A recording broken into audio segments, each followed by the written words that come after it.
How's it going, YouTube? My name is Andreas, and today I got 3 tips for you on PLO Preflop. Now, the first tip I have is that you want to set up postflop scenarios that are just plus EV for you.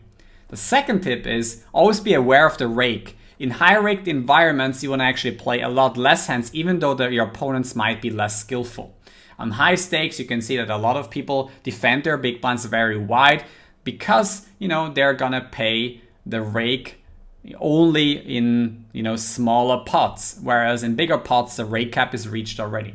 Now the third tip is you actually don't want to go too much into balance when it comes into preflop. It's certainly important, but it's often overrated. You cannot just open a lot more hands under the gun just because you think you need to cover those 3, 4, 5 rainbow boards, because how often does that board really come? We're gonna check that out in some hand histories now.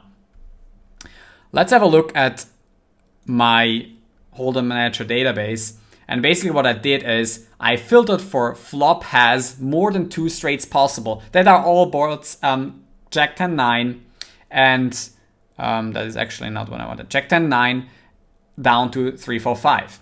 And so one of the hands that I, for example, marked is the King 8-7-6 double suited here. And you can see from early position MP, you got only 31 hands out of 150,000 hands where I raised and then somebody called, and then we have these boards that are not so good for under the gun range. Here it's actually 10-9-8, which is not that bad because the higher the straight board gets, the more it hits our high card heavy range from under the gun.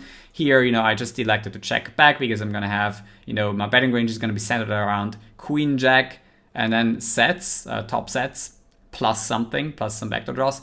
And here I just call a turn, and then the river goes check, check, so we don't lose any more money with this low straight, so it's actually quite okay. Now, this should really show you when I actually go ahead and, get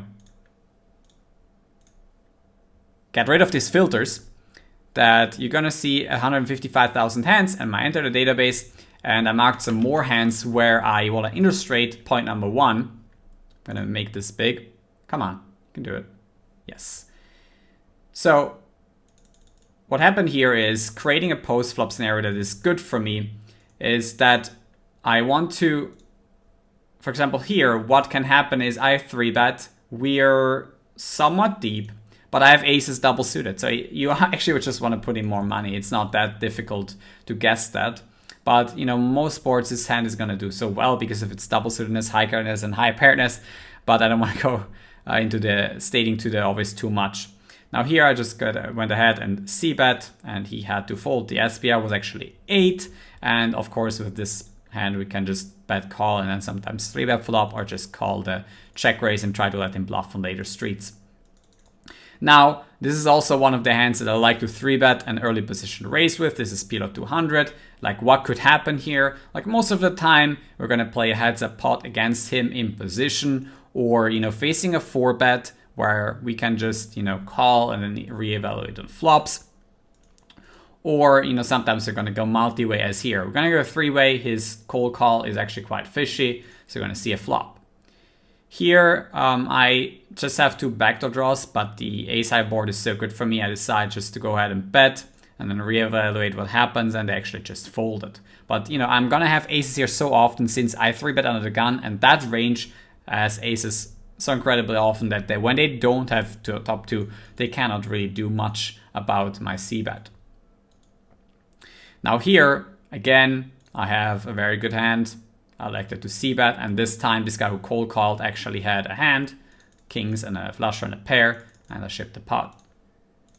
So you can see the majority of the times you create those good post-flop scenarios here by having mainly aces and very good hands that are very connected and high. And sometimes the board is going to come paired, and I expect a very small c-bet here, which gets called for 2 streets, and we're going to go to showdown here on the river where I clearly don't have any more value. Here again, aces against under the gun, and this is actually one of the boards where, when we don't have the ace of spades or another flush, obviously it's not going to be that good for us. Here we also face a donk, and we just have to fold since we don't have any spades, and the SPR is really low. there's no room for this hand to play on. But we're gonna have the nut flush here often enough when he doesn't have it, so no big worries about this board. Here, this hand I've already shown. And then some of the other hands you want to 3-bet with is obviously kings, not just aces. And then when you get 4-bet by just aces 4-bet range, you just have to fold this hand, because against aces it's gonna have a lot, you know, very, very weak equity, and you just can't call a 4-bet. Now here I elected to check back call turn, and on the river we both make the straight, which I value bet, and he calls, and we split this one up. Another source that I want to show you guys is basically the Monker solver, where I have, you know, pre-flop a tip for you about the rake. Now here, maybe the number is too small, but it shows that you're winning 198 out of 2000. That's 10% of a big blind by opening up ace, queen, jack 3. I typed in the combo here down below. And the thing is, this Monker solution here, which is the GTO ranges, for a higher stakes environment, is not true for a lower stakes rake environment, or a higher stakes rake but a lower stakes environment. So when you go down in stakes, the rake is going to be much higher, and some of these, you know, marginally profitable opens, they become unprofitable. So you want to make sure that, you know, as soon as you go down, maybe even a little bit into ace, queen, jack, let's make that a deuce. You can see that the EV goes down to 100. You just not open this combo, especially when you have a lot of, for example, 3-bet happy opponents that are 3-betting a little bit more linear. For example, they're 3-betting more kings with, you know, maybe king, king, queen, 10, which is actually oftentimes going to be a flat otherwise. But, you know, as soon as you have those slightly hands that dominate you slightly, then you want to make sure you don't play them. So this is what I think I was mentioning everything. If you like this video, don't forget to like and subscribe to the channel. Hope you guys can take away something from this video. Let me know in the comments what you want to see next. What I want to do also with PLO Preflop is I want to go into basically, you know, what makes up for a good under the gun hand to a button hand. I know that this has been out there, but I want to also illustrate it with more hand histories here on YouTube. Hope you guys, as I said, enjoyed, and see you for the next one.